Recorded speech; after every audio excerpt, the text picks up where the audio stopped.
예, 목사님께서 너무 거창하게 설명을 해주셨는데, 그냥 저는 그 선교사로 남원공에 가서 그냥 열심히 사역을 했습니다. 96년도에 파송을 받아서 지금까지 20년 넘게 사역을 하게 됐는데, 하나님의 은혜인 것 같습니다. 사실은 뭐 제가 뭘 많이 하겠습니까? 사람이 다 제한적이고 한계가 있는데, 그죠? 그런데 여러 좋은 분들을 많이 만나게 해주시고, 그래서 끊임없이 하나님께서 제가 머물지 않고 성장할 수 있도록 계속 저를 훈련시켜 나가신 것 같습니다. 그중에 우리 노 목사님도 그중에 한 분이시고, 사실은 제가 이게 도태하기 쉬운데 목사님께서 계속 글을 적어 보내달라 하셔서 저도 글을 쓰면서 저도 오히려 많이 제가 배우는 그런 경험을 했습니다. 그래서 정말 감사하고, 한국에 오면요 꼭 보고 싶은 분들이 있습니다. 그 가운데 우리 예림교회도 사실은 한 분 중에 그 가운데 있습니다. 제 마음속에도 우리 식구들하고도 예림교회 얘기를 많이 했고, 우리 성도님들 너무 반갑고 참 기쁩니다. 근데 한국에 와서 너무 안 좋은 게 있는데, 그거는 그 미세먼지. 정말 힘드네요.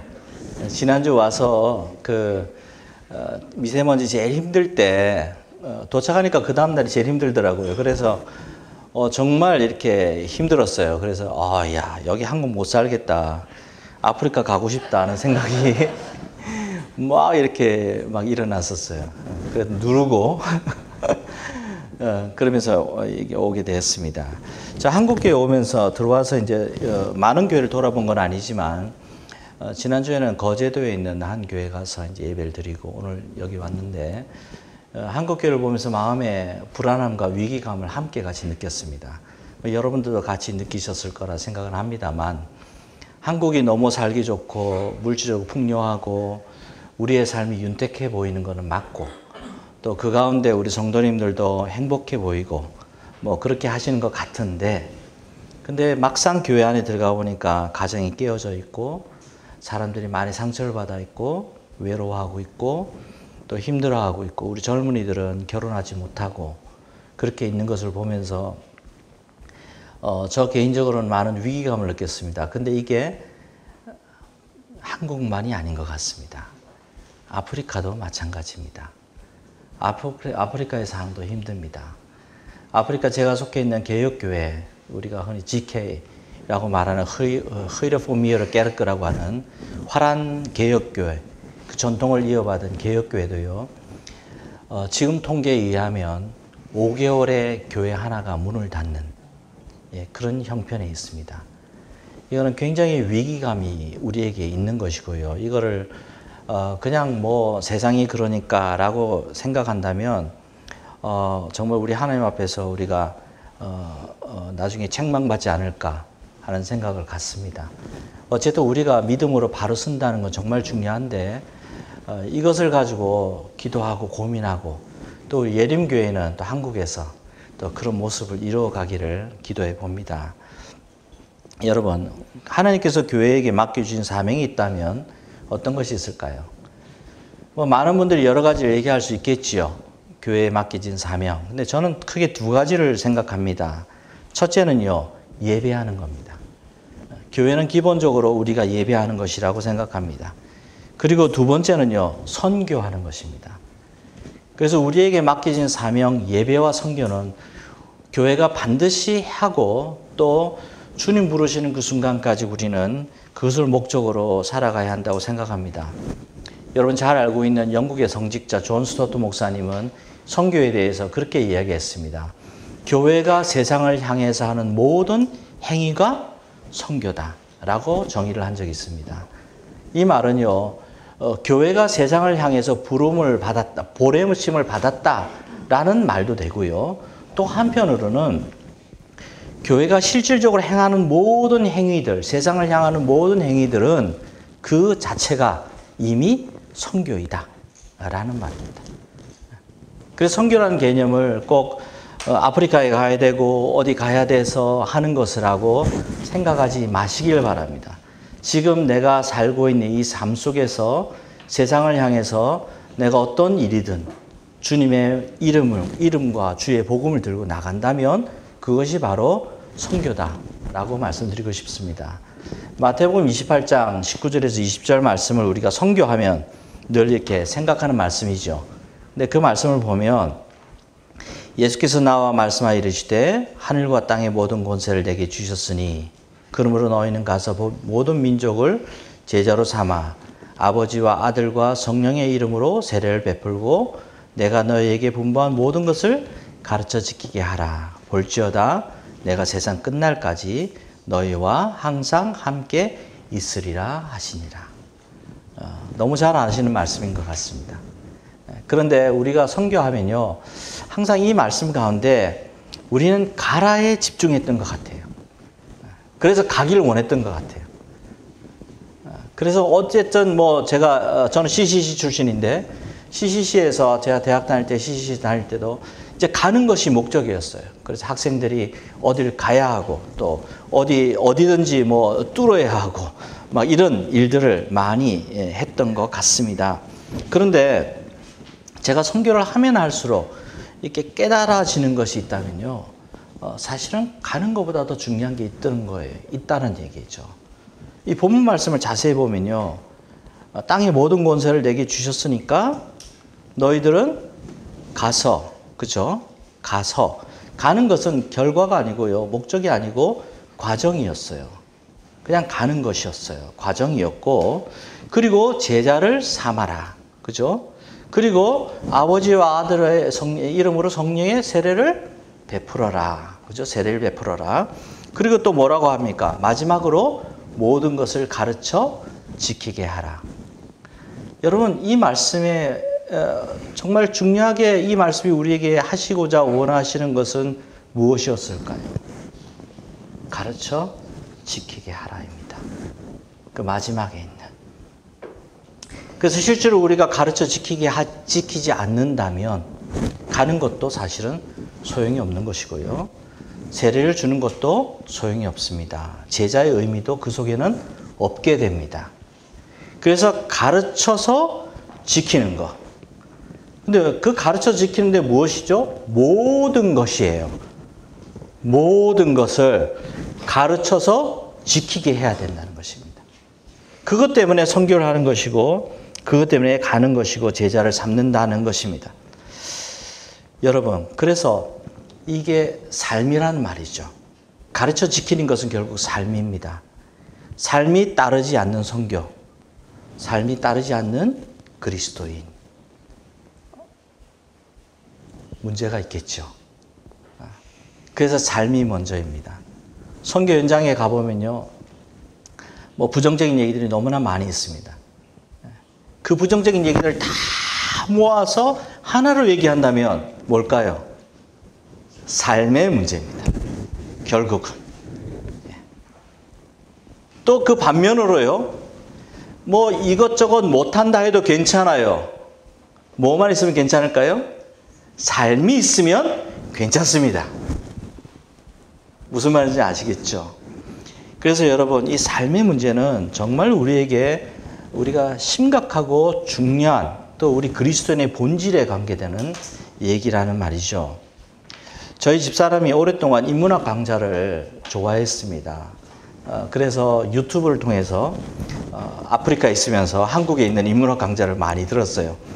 그래서 이제 저도 이제 집사람이 들으니까 옆에서 한 번씩 이렇게 보게 됐는데, 여러분, 그러면서 제가 봤던 건 인문학 강좌에서 강조하고 중점적으로 생각하는 것이 행복의 문제더라고요. 인간이 얼마나 행복할 수 있는가, 그리고 내가 지금 행복한가, 이 문제를 가지고 얘기를 많이 하는 것을 보았어요. 여러분, 행복하십니까? 예수님 믿는 것과 행복한 것은 여러분 어떤 관계가 있겠습니까? 여러분, 예수님, 많은 우리 그리스도인들은 또 이제 그런 생각들이 있는 것 같아요.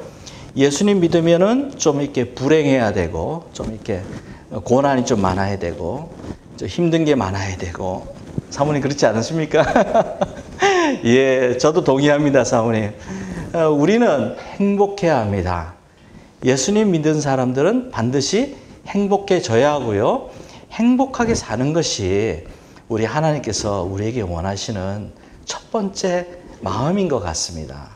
그래서 신명기 33장 29절 말씀에 이렇게 말씀하십니다. 이스라엘이여, 너는 어떤 사람이로다? 행복한 사람이로다. 행복한 사람이라고 했어요. 행복한 사람. 왜요? 여호와의 구원을 너같이 얻은 백성이 누구냐? 이 말은 여호와의 구원을 너같이 얻은 사람이 이 세상에 있다 없다? 없다 이 말이죠. 네가 유일하다 이 말이에요. 그래서 너는 행복하다 라고 성경은 말하고 있습니다. 성경은 내가 누군가에 대해서 행복한 사람이다 라고 말을 하고 있습니다. 여러분 빅토르 프랭클린이라는 심리학자가 있습니다. 이 사람은 여러분 잘 아는 그 독일계 유대인인데요. 이분이 아우슈비츠 유대인 학살 때 살아남았던 사람입니다.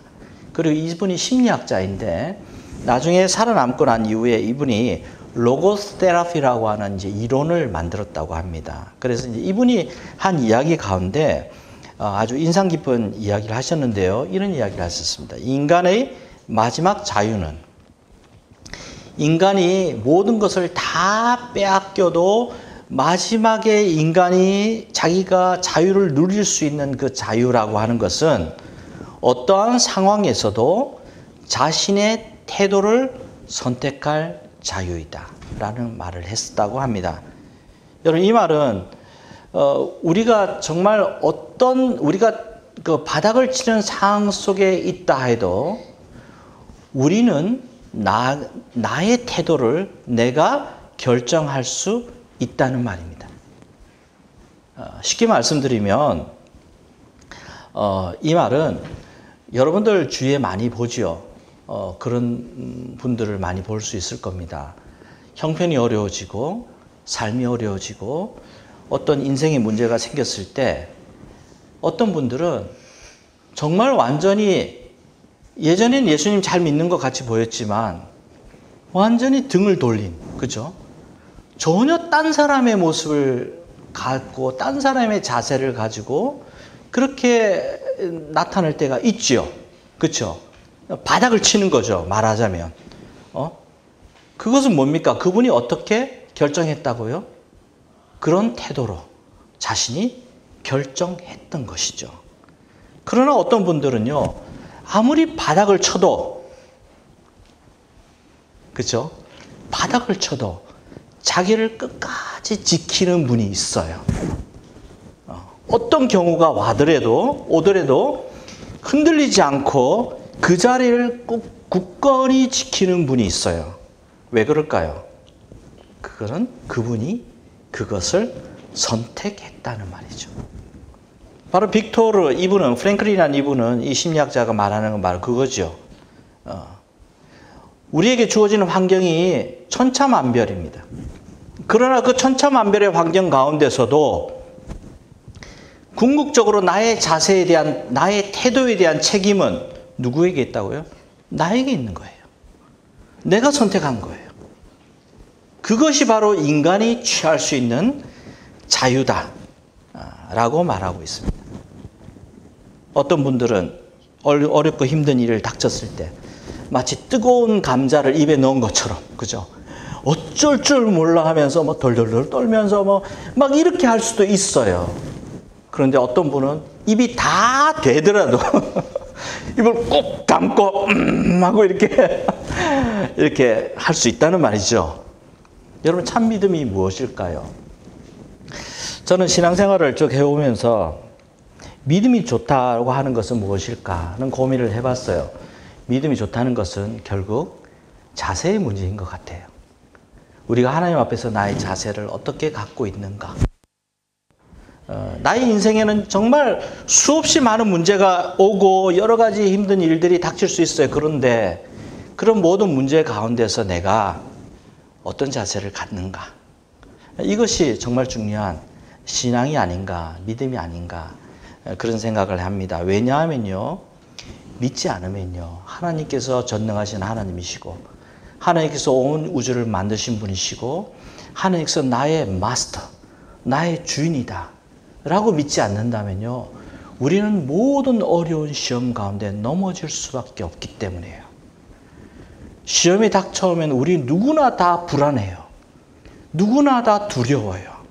누구나 다 그 다음의 단계를 상상해요. 그리고는 좌절해요. 그게 우리 인간이니까. 왜요? 우리는 내일의 순간도 우리는 알 수 없잖아요. 보장할 수 없잖아요. 그런데 우리가 하나님 믿으면 달라집니다. 그 내일을 아시기 때문에. 그렇죠? 하나님 아시잖아요. 내가 그 하나님 믿잖아요. 그 하나님이 나의 주인이시잖아요. 그렇기 때문에 우리는 자세를 하나님 앞에서 바로 잡을 수 있다는 말이죠. 그게 바로 믿음에서부터 시작된다는 말입니다. 오늘 읽은 베드로전서 말씀은요, 여러분 잘 알다시피 이 베드로전후서는 그리스도인이 가장 어렵고 핍박받을 때 쓰여졌습니다. 그래서 정말 힘들고 어려운 가운데 있는 성도들에게 베드로가 기록을 남긴 것이 베드로 전후서다라고 알고 있습니다. 특별히 오늘 말씀에 보면 특별히 9절 말씀에 너희는 택하신 족속이요 왕 같은 제사장들이요 거룩한 나라요 그의 소유된 백성이니. 여러분 이 말씀을 중심으로 오늘 우리가 누구인지에 대해서 한번 깊이 한번 생각해 보고자 합니다. 여러분 그런데 베드로전서 9장 9절과 2장 9절과 10절 말씀 보면 10절에 이런 말씀이 바로 나오죠. 너희가 전에는 백성이 아니더니 이제는 하나님의 백성이요 전에는 국류를 얻지 못하였더니 이제는 국류를 얻은 자니라고 이렇게 표현하십니다. 여러분 9절과 10절 말씀을 자세히 보시면 9절 말씀이 어떻게 말씀하시면 너희는 누구누구다. 너희는 무엇이다. 라고 너희에 대한 정의를 말씀하시잖아요. 그죠? 그런데 10절 말씀에 보면요. 10절 말씀은 너희들은 국류를 입은 백성이고 이제 너희들은 국류를 얻은 자다라고 말하는 거예요. 사실은 이 10절이 앞에 가고 9절이 뒤에 가는 게 맞는 것 같아요. 왜냐하면 내가 국류를 얻었고 내가 하나님의 백성이 되었기 때문에 내가 거룩한 백성이고 선택받은 사람이다. 이렇게 나와야 된다는 말씀이죠. 근데 베드로는 이 말씀을 이렇게 싹 뒤에 이렇게 꼬우면서 먼저 말씀하고 싶은 것이 택하신 족속이요 왕 같은 제사장이고 거룩한 나라고 소유된 백성이다를 먼저 말씀하고 있다는 거죠. 여러분 여기에는 베드로의 마음이 있어요. 그 말은요. 베드로가 이 말을 먼저 하고 싶었던 거예요. 너희는 택하신 백성이라는 거예요. 너희는 그 거룩한 제사장, 왕 같은 제사장이라는 거고 거룩한 나라이라는 거고 너희는 하나님의 소유된 백성이라고 하는 것을 먼저 베드로는 여러분에게 말하고 싶었던 거예요. 그거를 먼저 말하고 난 뒤에 너희는 하나님의 백성, 너희는 하나님의 긍휼을 받은 자들이다 라고 말을 했다는 말이죠. 여러분 이 속에는 베드로의 마음이 있는데요. 베드로가 왜 이렇게 말해야만 했을까? 베드로가 왜 이렇게 말하고 싶었을까? 그것은 조금 전에 말씀드렸던 것 같이 이 교회의 상황이 있습니다. 교회의 상황이 어떠했던가? 교회의 상황이 너무 힘들고 어려웠던 거예요. 아까 말씀드렸던 것처럼요. 정말 가장 심한 박해와 어려움과 죽음이 성도들 앞에 있었던 거예요. 그래서 베드로는 너희가 누구인가에 대해서 먼저 말을 했어요. 그렇다면 너희가 누구인가를 먼저 아는 것이 왜 중요합니까? 왜 중요할까요? 너희가 누구인지 먼저 아는 것이 왜 중요할까요? 여러분 너희가 누구인가라는 말은요. 쉽게 말씀드리면 아이덴티티입니다. 정체성입니다. 여러분 잘 아는 정체성. 나는 누구인가예요. 어떤 심리학자가요. 이 정체성이 혼란이 있는 아이들을 살펴보았어요. 정체성의 혼란을 갖고 있는 아이들을 쭉 살펴보니까요. 이 아이들의 특징이 있는데 이 아이들이 어려움을 잘 이겨낼까요? 이겨내지 못할까요? 이겨내지 못하더라는 거예요. 좌절하다는 거예요. 쉽게 좌절하고요. 쉽게 포기하고요. 또 어떠한 힘든 일들에 대해서 부정적인 자세를 갖게 되고요. 그리고 도전하지 못하고요. 막 이렇게 흔들리는 것을 심리학자가 보고를 했어요. 여러분, 정체성이라고 하는 문제가 참 중요하다는 말이에요. 내가 누구인가? 여러분, 내가 누구인가를 알지 못하면요, 우리가 그리스도인의 삶을 살 때에도 흔들립니다. 어려울 수밖에 없습니다. 그래서 내가 누구인가를 분명히 아는 것은 너무 중요한 문제입니다. 어쨌든 초대교회 베드로가 말씀을 전했던 베드로 전후서가 전해졌던 그 초대교회 성도들은 이런 어려운 시간을 겪고 있었어요.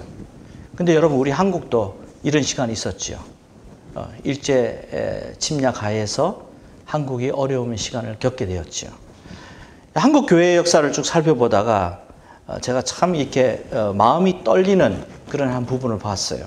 그것은 여러분 잘 아는 주기철 목사님의 마지막을 기억하는 주광조 장로님, 이분은 주기철 목사님 아드님인데 그분이 이제 기록한 글이 있었어요. 이 글에 이렇게 기록하고 있어요. 아버지가 네 번째 구속되던 날 아침이었습니다. 네 번째 구속되면서 주기철 목사님은 이제 순교하시게 됩니다. 바로 이제 순교하시기 위해서 구속되던 날 아침이었습니다. 조반상을 받고 막 첫 숟가락을 입에 넣었을 때 형사들이 안방으로 들어오면서 주목사, 그 밥 먹을 자격 없어. 당신이 먹을 밥은 우리가 준비해 놨으니까 가서 맛 좀 보라고 하면서 소리쳤습니다. 아버지는 한참을 꼼짝도 하지 않고 앉아 계시다가 늘 기도하던 동쪽 마루방으로 피해 가서 가운데 기둥을 붙잡고 바들바들 떨며 울면서 기도하셨습니다. 하나님 아버지, 저는 더 이상 이 육체적 고통을 이겨낼 수가 없습니다. 저를 빨리 당신의 나라로 데려가 주십시오. 하는 기도였습니다. 어머니께서 다가와 아버지를 뒤에서 포옹하다시피 감싸 안고는 같이 울며 기도하셨습니다. 여러분이 주기철 목사님 마지막에 이렇게 두려워했답니다. 그 두려움을 이기지 못해서 무릎 꿇고 떨면서 기도했답니다. 사랑하는 성도 여러분, 우리가 주기철 목사님 생각하면 믿음으로 팍 이렇게 이겨냈을 것 같은 그런 영웅 같은 그런 생각을 하지요. 그러나 주 목사님조차도 그 박해와 어려움 속에서 두려움 가운데 떨고 있었습니다. 여러분, 우리 역시 마찬가지 아닙니까? 아까 말씀드렸다시피 여러 가지 어려움이 닥쳤을 때 우리 역시 어떻습니까? 두려움이 있죠. 떨림이 있죠. 여러분, 이것이 박해라는 것입니다.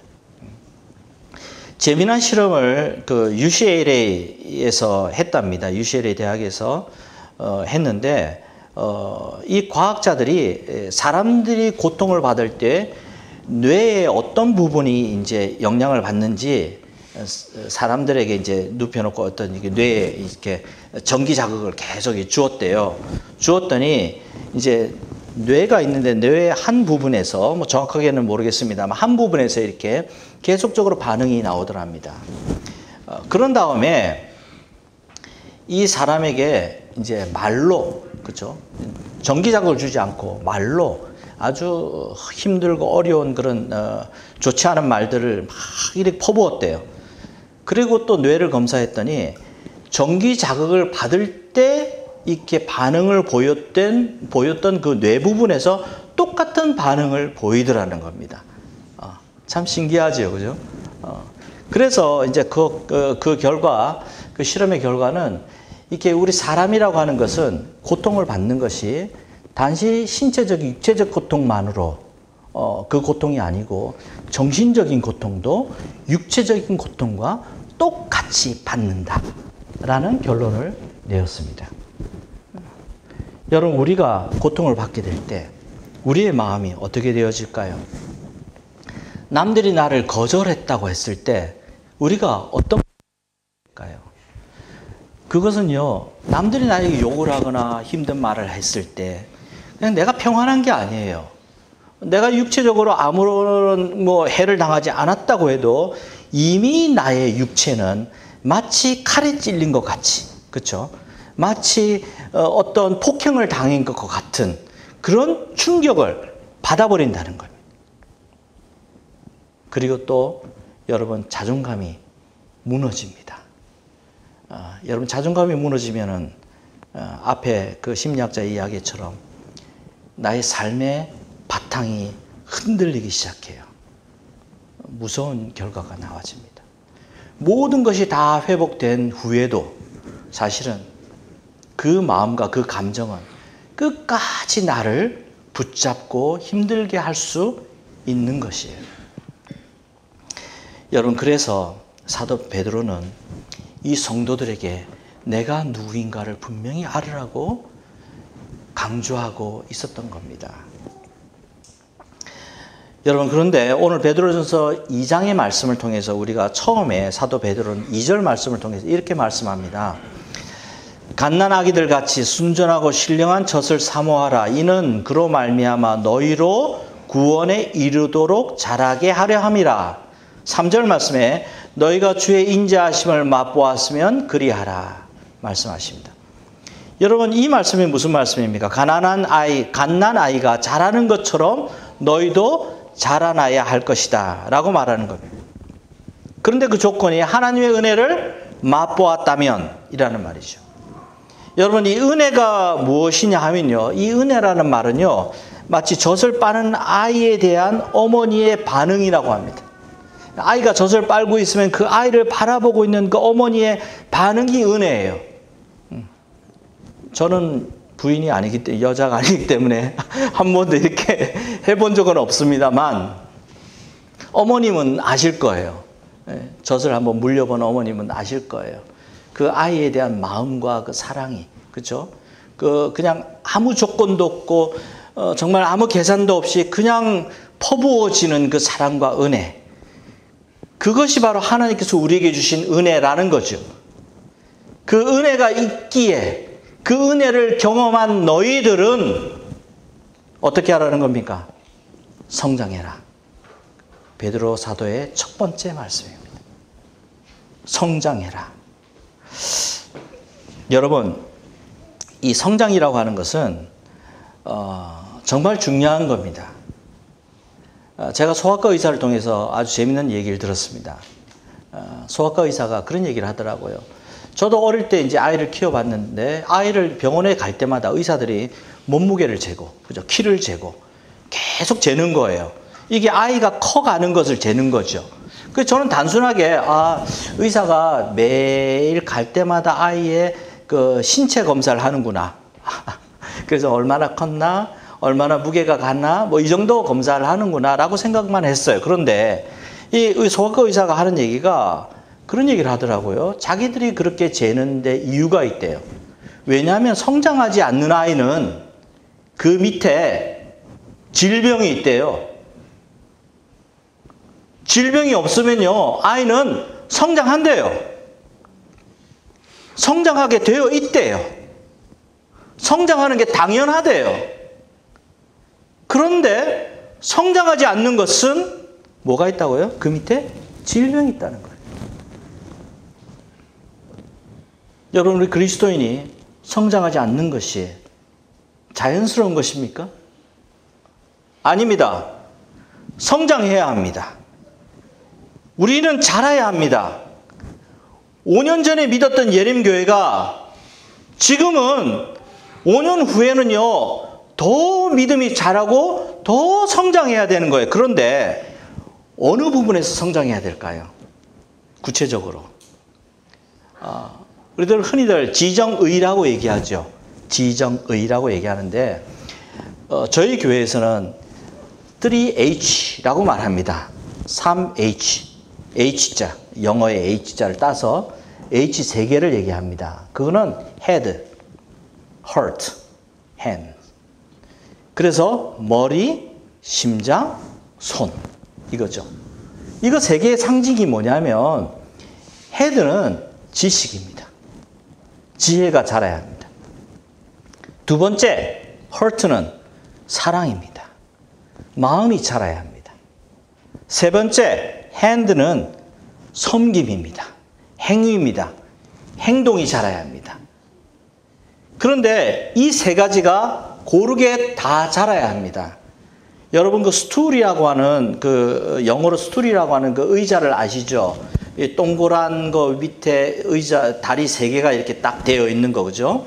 만약에 스툴이 의자가 하나가 이게 작거나 이게 불러져 있으면 이게 서 있을 수 있습니까? 안 돼, 무너질 수밖에 없죠. 그래서 이 세 가지가 고르게 잘 자라야 해요. 그것이 바로 영성이죠. 이게 바로 우리가 자라야 하는 목표이기도 하고요. 세 가지가 자라야 합니다. 그런데 이 세 가지 중에 가장 중요한 거 뭘까요? 뭘까요? 막 섬김일까요? 행위일까요? 아니면 hurt, 마음일까요? 뭘까요? 진리일까요? 가장 중요한 것은요, 지식입니다. 왜냐하면요, 지식이 거짓이면 모든 것이 거짓이 되기 때문입니다. 지식이 참이어야 합니다. 그리고 지식 속에 우리는 하나님을 더욱더 알면 알수록 그 속에 주의 사랑을 더 깊이 체험하게 되는 것이고요. 그 속에 우리는 더욱더 헌신할 수 있게 되기 때문입니다. 그 첫 번째가 지식입니다. 그래서 여러분, 아는 것에 게을리하시면 안 됩니다. 많이 배우시고 아시고 그거를 모르시겠다면 모르실 것 같으면 목사님께 찾아와서 귀찮게 그냥 막 이렇게 여쭤보셔도 돼요. 그래서 지식이 자라야 하는 것입니다. 여러분 어쨌든 우리 그리스도인은 성장해야 합니다. 사도 베드로는 우리에게 첫 번째 하시는 말씀이 그것이었습니다. 성장하십시오. 성장해야 합니다. 성장하지 않는 그리스도인은 우리가 보장할 수 없습니다. 2장 중간 부분에 분명히 그러죠. 구원을 이룬다는 말이 나오죠. 우리 흔히들 구원에 대해서 착각을 합니다. 구원은 이미 내가 받았어? 내 것이야? 여러분 그것은 하나님의 말씀입니다. 하나님의 차원에서 하나님의 관점에서 하시는 얘기예요. 우리의 관점에서는 내가 얻었다 말할 수 있을까요? 없습니다. 내가 하나님이 아니잖아요. 어떻게 내가 구원을 받았다고 확신하십니까? 그거는 교만입니다. 하나님께서는 우리에게 향해서 너는 구원을 받았다라고 말씀하실 수 있습니다. 그러나 우리는 어떻습니까? 구원을 이루는 것입니다. 이것이 바로 우리의 관점이요, 우리의 자세이라는 말이죠. 여러분 어쨌든 사도 베드로는 자라라, 성장해라. 우리에게 첫 번째 권면하고 계십니다. 그리고 오늘 중요한 점 4가지 사도 베드로가 강조하고 있죠. 너희는 택하신 족속이요, 왕같은 제사장이요, 거룩한 나라요, 그의 소유된 백성이다. 여러분 먼저 택하신 족속이라는 말이 나옵니다. 여러분 족속이라고 하는 것은 헬라어로는 게노스라는 말에서 시작되는 말인데요. 이거는 후손, 혈통, 내지는 가족 이런 때 쓰이는 말이에요. 근데 여러분 재밌는 것은요. 이 족속이라는 거 앞에 뭐가 붙어 있습니까? 뭐가 붙어 있죠? 택하신이라는 말이 있죠. 여러분. 택하신 족속이다라고 말하고 있어요. 근데 여러분 잘 생각해 보세요. 원래 혈통이라고 하는 거는요. 택함을 받는 겁니까? 아니지요. 혈통은 택함을 받는 것이 아닙니다. 누가 택함을 받아 혈통이 됩니까? 아니죠. 그 말은 아니죠. 혈통이라고 하는 건요. 그냥 자연 발생적으로 나에게 주어지는 거예요. 내가 김씨인 것처럼, 제가 천씨인 것처럼 내가 천씨를 선택했나요? 아니지요. 그냥 나는 태어나 보니까 천씨라. 그래서 내가 천씨가 된 거예요. 그게 바로 게노스, 혈통이라는 말입니다. 그런데 베드로 사도는 재미있게 이 혈통이라는 말 앞에 뭘 붙입니까? 택하신이라는 말을 붙여놓았다는 겁니다. 이 말이 바로 양자되었다는 말씀인 겁니다. 나는 원래 혈통이 아니었어요. 그런데 우리 하나님께서 나를 택해 주신 거예요.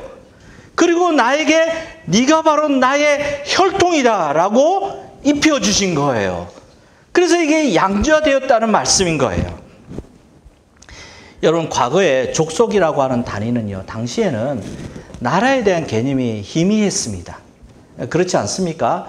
워낙 나라들이 자주 바뀌고 때로는 뭐 이 나라 저 나라가 쉽게 침략하고 무너지고 하는 바람에 나라의 개념은 굉장히 희박했습니다. 그래서 그때 당시에 사람들이 생각했던 사회적 단위, 가장 기본적인 사회적 단위, 이것은 어떤 것으로도 변화될 수 없는 사회적 기본 단위가 바로 혈통 족속이었습니다. 그래서 우리 하나님께서 너희는 택하신 족속이라고 하신 말씀은요, 그때 당시 이 말씀을 듣는 사람들에게는 아, 그렇구나. 우리 하나님이 나를 정말 기본, 흔들리지 않는 그 단위 속에, 그 관계 속에 나를 붙잡고 계시구나. 이런 확신 속에 거할 수 있게 됐다는 거죠. 여러분 어떻습니까? 여러분은 대한민국 사람이지요. 그러나 우리는 택하신 족속입니다. 우리 주님께서 우리를 기초로, 우리를 기본적인 단위 속에, 우리 주님께서 흔들리지 않는 단위 속에 우리를 붙잡고 계신다. 이 말씀은 우리 하나님이 우리의 보호자이시다는 말씀입니다. 우리 하나님 얼마나 좋으신 분이십니까? 여러분 혼자 두지 않으시는 거죠. 우리를 그 하나님의 사랑과 은혜 가운데 묶어주신 거죠. 그리고 너는 나의 아들이다 라고 선택해 주셨다는 말씀이 바로 택하신 족속이라는 말씀입니다. 두 번째 보면 왕같은 제사장이라는 말이 나옵니다. 이 말씀은요, 왕인 동시에 제사장이라는 말이에요. 왕인 동시에 제사장이다, 이 말이에요. 여러분, 우리가 고대 사회를 생각해 보면요, 왕이라고 하는 것은요, 천상천하 유아 독전, 무치하다 그러죠. 부끄러움이 없는 자리, 마음대로 해도 아무런 상관이 없는 자리가 바로 왕입니다. 이게 절대자의 개념이에요. 그런데 여러분, 제사장이라고 하는 것은 어떤 직업입니까? 제사장은요, 절대자에게 다가가도록 돕는 자예요. 쉽게 말하면 예배자예요. 예배자가 바로 제사장이에요. 근데 성경 말씀에 베드로는요, 이 두 개를 어떻게 했죠? 묶어놨어요. 묶어놨어요. 왕인 동시에 뭐라고요? 제사장이다. 우리가 왕 하면 그냥 절대자, 뭐 천상천하 유아독존 이러면 끝일 텐데, 그게 아니고 우리는 세상을 향해서 왕 같은 존재이지만, 그러나 우리는 또 하나님께 향해서 제사를 드리는 예배자이다라는 말씀이죠. 여러분, 창세기 18장에 보면 아브라함의 이야기가 나옵니다. 아브라함이 어느 날 마므레 상수리 나무 밑에서 쉬고 있었어요. 그런데 천사가 지나가는 걸 보게 되죠. 그래서 천사를 불러다가 아브라함이 대접을 합니다. 근데 천사가 그때 뭐 이삭을 이제 낳게 될 예언도 하시고 뭐 여러 가지 얘기를 하는 가운데 소돔과 고모라를 멸망할 것이다 라는 얘기를 하게 돼요. 그때 재밌는 것은요, 아브라함이 천사에게 요구할 때 만약에 그곳에 어떤 사람? 의인 50이 있다면 어떻게 하시겠습니까? 그럽니다. 의인 50이 있다. 하나님께서 그 나라를 멸망하려고 작정을 하고 계셨는데, 근데 의인 50명이 있는데 어떻게 하시겠습니까? 여러분, 하나님은 뭐 절대자시잖아요. 사실은 뭐 중요하지 않잖아요. 내가 결정했는데 왜? 그냥 없애겠다 해도 아무런 문제가 없는데 하나님께서 그것을 받아주죠. 근데 그걸 몇 번이나 번복하죠. 여러분 잘 아시다시피. 여러분, 이 말씀이 무엇을 말하고 있을까요? 하나님의 인자하심, 물론 하나님의 인자하심을 말씀하고 있습니다. 근데 또 한 가지 중요한 것은 하나님의 관점입니다. 하나님께서 무엇을 보시느냐 한 거죠. 여러분, 하나님께서 무엇을 보시겠습니까? 세상의 죄인들을 보시겠습니까? 아니라는 말씀이죠. 무엇을 보실까요? 의인을 보신다는 말씀입니다. 여러분, 이 세상에 대해서 누가 책임이 있는 것입니까? 의인들이 책임이 있습니다. 이 세상이 무너지는 것을 바라보면서 누가 그것에 대해서 울며 기도하며 애통해야 합니까? 의인들입니다. 여러분, 횃불 들고 이렇게 뭘 들고 나가는 것이 문제가 아니고요. 먼저 내가 하나님 앞에서 바르게 서고 하나님께 회개하고 이 세상을 향해서 중보하고 기도해야 될 책임이 우리에게 있다는 거예요. 왜냐하면 하나님께서 누구를 보시니까요? 우리를 보잖아요. 나를 보잖아요. 그래서 성경에서는 왕같은이라는 말을 하는 것입니다. 여러분, 한 나라가 잘못되어지고 한 나라가 무너져 나갈 때 누구 책임입니까? 백성들의 책임입니까? 아니요. 왕의 책임입니다. 우리의 책임이라는 말이에요. 왕이라는 말은 큰 권력과 절대적인 무엇을 상징하기도 하지만 그 속에는 무한 책임이 우리에게 주어져 있는 것이에요. 그리고 하나님께서 너희는 예배자다라고 하시는 거죠. 우리는 세상을 향해서 짐을 져야 합니다. 세상을 붙잡아야 합니다. 세상을 향해서 울어야 합니다. 그리고 그것을 가지고 하나님께 나아가야 해요. 그리고 하나님께 기도해야 돼요.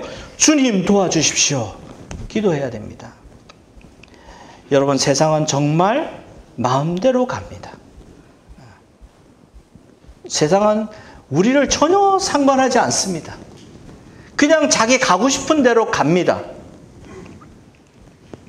여러분, 밖에서 한국을 바라볼 때 정말 불안한 마음이 많이 있을 때가 있어요. 특별히 카톡이나 있죠. SNS를 막 보면 동성애 문제부터 시작해서 이민 문제라든지 여러 가지 사회적 문제들을 계속 막 올리는 경우들을 보게 돼요.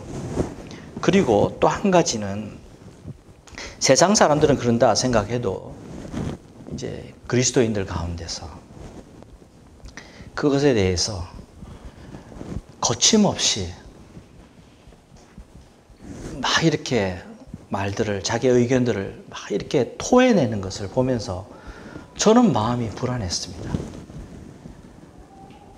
여러분, 세상이 잘못되는 것을 보면서 하나님께서 그들과 싸우라고 우리에게 말씀하실까요? 저는 그렇게 생각하지 않았습니다. 저는 세상이 그렇게 되는 것을 보면서 우리 하나님께서 우리에게 원하시는 것은 너희들이 회개해라. 너희들이 회개하라는 말씀으로 들었습니다. 여러분, 세상이 아파가는 것을 보면서 그것을 향해서 우리가 막 이렇게 지적질도 할 수 있겠죠. 또 막 이렇게 과음을 지를 수도 있겠죠. 그런데 먼저 우리가 해야 될 것은 우리 하나님 앞에 내가 회개하는 것입니다. 주님, 내가 잘못했습니다. 내가 주님 앞에 바로 서지 않아서 이런 일들이 있었습니다. 주님, 내 가정부터 먼저 바로 세워나가겠습니다. 그러면서 우리가 하나님 앞에서 그렇게 가야 하는 것이 맞지 않을까. 저는 그런 생각을 하게 되었습니다. 어쨌든 사랑하는 성도 여러분, 주님께서 우리를 왕같은 제사장이다고 말씀해 주셨어요. 또 한 가지 다음에는 거룩한 나라라고 말씀하십니다. 여러분, 우리는 나라 이루는 서름을 너무나 잘 알고 있습니다. 우리가 나라를 잃었을 때 모든 주권을 잃어버리고 착취와 억압을 당해도요, 우리는 할 말이 없었어요. 그리고 아무것도 할 수도 없었어요. 왜냐니까 나라가 없으니까. 그렇죠? 정말 길이 막혀 있는 것 같아. 암흑 같은 시간을 우리는 보냈어요. 여러분, 베드로서는 앞에서 말씀드린 것처럼 흩어진 나그네들을 위한 것입니다. 베드로서 1장 2절 말씀을 보면 이 말씀을 받는 자들에 대한 이야기가 나오는데요. 흩어진 나그네다라는 말을 말씀하십니다.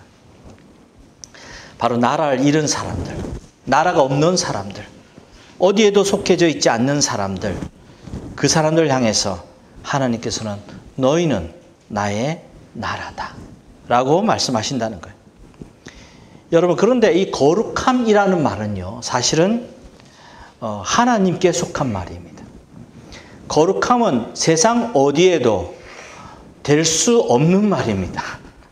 사람이 아무리 깨끗해도요, 우리는 그 사람을 가리켜서 거룩하다 말하지 않습니다. 왜냐하면 거룩이라는 말은 하나님께 속한 말씀이기 때문이에요. 그런데 더 놀라운 것은 그 하나님께서 우리를 향해서 너희는 거룩한 나라다 라고 말씀하고 있는 겁니다. 이 말씀은요, 우리가 행위가 거룩해서 거룩하다는 말씀이 아니고 그냥 마치 판사가, 그쵸? 재판장에서 무죄라고 선언하는 것처럼 우리 하나님께서 그냥 우리에게 너는 거룩하다 말씀하신 거예요. 그래서 성경은 뭐라고 하십니까? 너희는 거룩하니 거룩하게 살으라 말씀하시는 거죠. 여러분, 우리 하나님께서 우리를 거룩하다라고 임명해 주셨어요. 그래서 우리의 삶은 반드시 그 거룩 속에 있어야 하고 거룩을 향해서 가야 하는 것입니다. 지금 우리가 거룩한 것 아닐 줄 압니다. 그러나 그것이 우리의 삶의 목표와 방향이라는 말씀이죠. 예, 마지막으로 여러분, 그의 소유된 백성이라는 말씀하십니다. 여기서 소유된이라는 말씀이 나오는데요. 이 소유된이라고 하는 영어로 하면 여러분 잘 알다시피 belong to God이라는 말이죠. belong to라고 하는 말인데, 이 소유됐다라고 하는 말은요, 아주 특별한 단어를 사용했습니다. 이 단어는요, 이렇게 말씀을 드릴 수 있어요. 어떤 특별한 대가를 지불하고 획득되었다는 뜻이에요. 어떤 특별한 어떤 대가를 이렇게 지불하고 획득되었다. 쉽게 말씀드리면, 우리가 이제 시장을 가서 어떤 물건을 본 거예요. 보고, 아, 이 물건 참 좋구나, 이거 사야 되겠다라고 생각하면 우리가 자연히 지갑을 꺼내죠. 지갑을 꺼내고 그 물건에 해당되는 가치를 지불을 하고 그 물건을 내가 갖는 것. 이것이 바로 소유된이라는 말입니다. 여러분, 우리 하나님께서 무엇인가를 지불하셨어요. 그리고는 우리를, 그죠? 하나님의 소유된 백성으로 삼으셨어요. 그래서 사도 베드로는 바로 소유된 백성이라는 말을 통해서 그 말씀을 하고 싶은 거예요. 그런데 우리의 가치가 무엇입니까? 바로 예수 그리스도의 피값입니다. 예수님의 피를 우리 하나님께서는 페이하시고 지불하시고 우리를 어떻게 하셨다고요? 사셨다. 그 예수 그리스도의 그 피값이 나의 가치입니다. 나의 값입니다. 나의 존재는 예수님의 피입니다. 여러분, 남아공에는 특별한 그런 남아공에는 샤머니즘이 아주 강한데요. 특별히 남아공 사람들이 이제 어려운 일을 당하거나 힘든 일을 당할 때 무당한테 가서 이제 이거 어떻게 하면 좋겠냐. 그럼 이제 무당이 늘 이제 하는 얘기가 있어요. 뒷마당에 가서 닭 잡으라 합니다. 닭을 잡으라고, 닭을 죽이라고 그래요. 그리고 피를 이제 마당에다가 뿌려라. 이제 그렇게 해요. 그래서 이제 이 아프리카 사람들에게는요, 이 피라고 하는 개념이요, 상당히 피부에 와닿는 개념입니다. 여러분은 어떻습니까? 피가 와닿습니까? 잘 안 닿지요, 그죠? 누가 피를 흘린다? 우리는 뭐 그런 개념이 잘 없잖아요. 그런데 그래서 이제 아프리카에서 제가 설교를 하면서 예수 그리스도의 피 이러면요, 사람들이 그 피라는 그 말 한마디 속에 이게 자기들은 자기가 뒤에서 정말 닭 피를 잡아서 피를 뿌리던 그 피가 보이는 거예요. 모르겠습니다만 저는 모태신앙입니다. 그래서 저는 사실은 어릴 때부터 이제 신앙생활을 했는데요. 그래서 뭐 어머님, 아버님이 신앙생활을 잘 하셔서 사실은 국민학교 때부터 새벽 기도를 가고 그랬어요. 어머니 아버님 붙잡고. 왜냐니까 아버님이 그러셨거든요. 새벽 기도 가면 우유 사줄게. 여러분 그 우유 아시죠? 우유에서 옛날에 이렇게 종이로 이렇게 되면 딱 치면 이렇게 뽕 해가지고 딱 마시는 거. 그거 먹고 싶어서 저희들은 새벽 기도를 이제 딱 기다렸다가 이제 아버지 따라서 이제 어머니 아버지 저기 기도하고 계시면 우리는 저 옆에서 그냥 자다가 이제 오고 했는데, 그래서 신앙이 있는 것처럼 보였어요. 근데 정말 제가 주님을 만난 것은 중학교 2학년 때였어요. 그 사춘기 때 사실은 이게 주님을 만나기 참 쉬운 것 같아요. 또 그 시기가 참 이게 좋은 것 같아요. 아주 좋은 시기인 것 같아요. 그때 사춘기 때 딱 이 중학교 2학년 때 수련회를 갔는데, 수련회에서 이제 막 이제 저녁 기도회 시간에 기도를 하는데, 이제 선배들하고 같이 이제 기도를 무릎 꿇고 이제 기도를 하는데, 그때는 기도가 달랐어요. 그때는 정말 예수님이 제 눈앞에 보이는 거예요. 이거는 저만의 경험이니까 제가 이거를 일반화시킬 수는 없죠. 그냥 저만의 은혜입니다. 그냥 이 말 하면 저 목사님은 또 저런 은혜를 받았구나 이렇게 생각하시면 됩니다. 나도 그래야지 이렇게 생각하실 필요는 없습니다. 근데 어쨌든 저는 그때 중학교 2학년 때 주님을 이제 보게 된 거죠. 근데 주님을 볼 때 여러분 양을 치는 모습 이런 여러 가지 주님의 모습 있잖아요. 배 위에 있는 모습, 그죠? 그런데 저는 주님이 십자가에 달린 모습을 보았어요. 근데 더 놀라운 것은 그 피가 떨어지는 그 모습을 보게 됐습니다. 여러분 어떻습니까? 주님의 피는요 정말 귀한 피입니다. 제가 그것을 보면서 중학교 2학년이 기도를 하는데요, 어떻게 기도했냐면, 주님 미안합니다. 죄송합니다. 왜 돌아가셨습니까? 내가 정말 부끄럽습니다. 이걸 가지고 한 4시간 이상을 무릎 꿇고 펑펑 울면서 기도했어요. 딴 제목이 하나도 생각이 안 나요. 아버지 그때 직장을 아버님이 잃으셨거든요. 그래 아버지 직장 문제라든지 어머니 병 문제, 이게 하나도 생각이 안 나. 오로지 예수 그리스도의 은혜, 예수님의 피, 보혈, 이거밖에 생각이 안 나더라는 거예요. 그래서 여러분 저는 피 얘기하면요, 전 좀 다른 감정이 있습니다. 우리 주님께서, 우리 하나님께서 예수님을 피값 주고 여러분들을 사셨다는 말씀입니다. 그래서 주님께 속한 사람, 속한 백성이 되었습니다. 이제 말씀을 맺기를 원합니다. 사랑하는 성도 여러분, 나는 누구입니까? 여러분 사도 베드로는 정말 그 힘들고 어려운 시기를 살아가고 있는 성도들을 향해서 간절히 원하는 것은 잊지 마세요. 여러분이 누구인지를 이었습니다.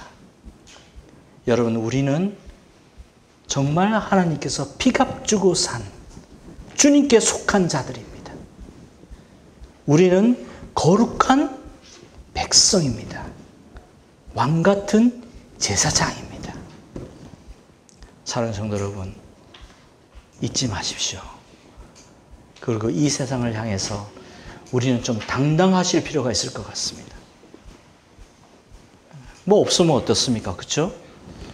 없어도 우리 아버지께서 나와 함께 하시잖아요. 그래서 승리하시고 그리고 행복하십시오. 우리 성도님들이 불행한 것을 보면 너무 마음이 아파요. 행복하십시오. 선교사 저 행복합니다. 정말 주님께서 기뻐하시는 그런 우리 그리스도인들의 삶을 사시는 우리 모두가 되기를 바랍니다. 기도하겠습니다. 사랑의 하나님 아버지 감사합니다. 베드로전서의 말씀을 통해서 이 시대를 살아가는 우리에게 우리가 누구인지를 다시 한번 설명해 주시고 가르쳐 주시고 알게 하여 주시니 감사합니다. 사랑의 하나님 아버지, 우리가 하나님 말씀대로 살기를 원합니다. 우리가 하나님께서 말씀하시는 것 붙잡고 살기를 원합니다. 우리 가운데 늘 함께하여 주시옵소서.